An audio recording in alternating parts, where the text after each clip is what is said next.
తాకట్లో ఉన్న మీ బంగారాన్ని విడిపించి ఆ రోజు ఆన్లైన్ రేటుకి కొంటాం. Sharma gold company. ఓం శ్రీ మహాగణాధిపతయే నమో నమః. ప్రధానంగా ఈ యుగాది నుండి ఏ నక్షత్రం వారికి ఏ ప్రభావం ఏ రకంగా ఉండబోతుంది అనేటువంటి విషయంలో పుబ్బ నక్షత్రం దాని గురించి మనం మాట్లాడుకోవాల్సి వస్తే పుబ్బ 1, 2, 3, 4 ఈ 4 పాదాలలో జన్మించినటువంటి వారికి ఊర్ధ్వమూలమవా అన్నట్టుగా కళ్ళు పైన ఉన్నాయా అన్నట్టుగా మన ఎదుటి వాళ్ళు అనుకుంటారు. ఎందువల్లంటే స్వతసిద్ధంగా కూడా వీరికి ఉండేటువంటి స్థితిగమనం వేరు.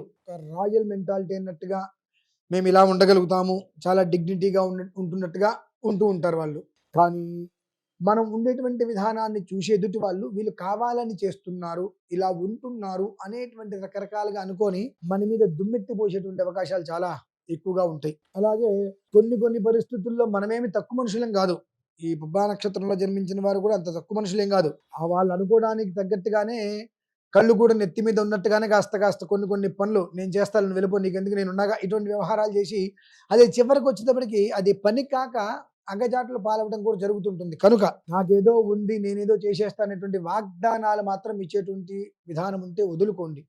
అంటే ఈ యొక్క పుబ్బా నక్షత్రంలో జన్మించిన వ్యక్తులు కూడా ఈ శుక్ర మహర్దశలోనే జన్మిస్తారు. ఈ శుక్ర మహర్దశ అనేటువంటిది వాళ్ళు జన్మించిన సమయాన్ని బట్టి 4, 9, 13, 20 ఎట్లా అంటే 20 సంవత్సరాలని 4 భాగాలుగా విభజించినప్పుడు ఏ పాదంలో జన్మిస్తారో దాన్ని అనుసరించి మూల చివరి వరకు ఉంటూ ఉంటుంది. కనుక అతి జాగ్రత్తగా ప్రతి ఒక్క విషయాన్ని మనకు తెలుసు అని చెప్పడం కన్నా ఒక ప్రయత్నం చేస్తాను అనేటువంటి విషయాన్ని చెప్పడం అనేటువంటిది అత్యంత శ్రేయోదాయకం. ఎందువలనంటే అహంకారం అనేటువంటిది వీరి మొహంలో కనిపిస్తూ ఉంటుంది. కొంతమందిని చూసి మొహం చూసి కూడా వీళ్ళది పుబ్బా నక్షత్రం అన్నట్టుగా చెప్పడానికి అవకాశం ఉంటుంది. ఎందువల్లనంటే కొన్ని యోగాలు ఎలానే ఉంటాయి. అలానే కొంతమందిని మొహం చూస్తే వాళ్ళు నిజంగా చేయగల సామర్థ్యం ఉన్నా ఆయనేం చేస్తారులే కూడా అంటే లగ్న ప్రభావాన్ని అనుసరించి కొంతమంది మొహం చూసినప్పుడు నిజంగా చేసేటువంటి సామర్థ్యం ఉన్నప్పటికీ కూడా వాళ్ళని లెక్క చేయలేకపోవటము, సామర్థ్యం ఉన్నా లేకపోయినా నేను చేసేస్తాను అనేటువంటి ఎవరైతే కనుక ముందుకు వచ్చి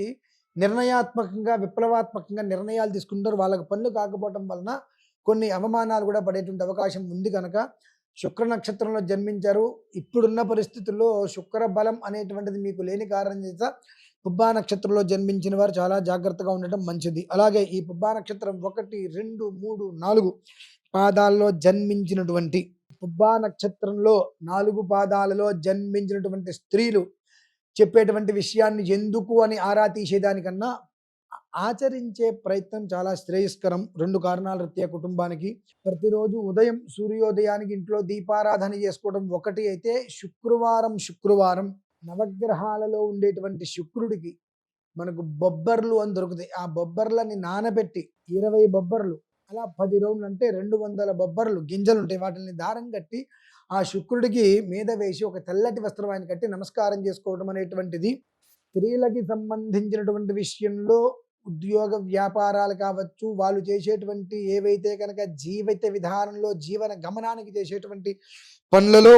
ఆటంకాలు లేకుండా ముందుకు నడవడానికి ఇది వారికి పూర్తిగా కూడా యోగ్యదాయకంగా ఉండేటువంటి అవకాశం చాలా ఎక్కువగా ఉన్న కారణం చేత ఆ పని చేయటం చాలా శ్రేయస్కరం. అలాగే ఏమాత్రం అవకాశం ఉన్నా ఇందాక ఏ విధానాన్ని అయితే చెప్పడం జరిగిందో అలానే ఈశ్వరుణ్ణి మరియు సూర్యుణ్ణి మీరు ఎంతగా ఆరాధిస్తారో అంతగా ఐశ్వర్యం అనేటువంటిది మన దగ్గర నిలిచి ఉండటానికి అవకాశం ఉంటూ ఉంటుంది. ఈ మాట నేను ఇద్దరికి కూడా ఈ పురుషులకి స్త్రీలకి ఎందుకు చెబుతున్నాను అంటే వీళ్ళకి స్థిరమైన నిర్ణయాలు తీసుకుంటారు. కానీ తీసుకునే నిర్ణయం అనేటువంటిది ఎంత ధర్మమైంది, ఎంత మంచిది, ఉపయోగమైందా అనేటువంటి విషయాన్ని దృష్టిలో ఉంచుకోరు. ఆ క్షణానికి ఒక నిర్ణయం తీసేసుకుంటారు. నిర్ణయం తీసుకునే ముందు జాగ్రత్తగా కనుక ఆలోచించకపోతే ఆ నిర్ణయమే మనకు నష్టాన్ని తీసుకురావచ్చు, లాభాన్ని తీసుకురావచ్చు. కాబట్టి నిర్ణయం తీసుకునే ముందే ఆలోచించుకోవడం చాలా శ్రేయస్కరం. అలాగే ఈశ్వరుని సూర్యనారాయణ స్వామిని ఆరాధించడం చాలా శ్రేయస్కరం.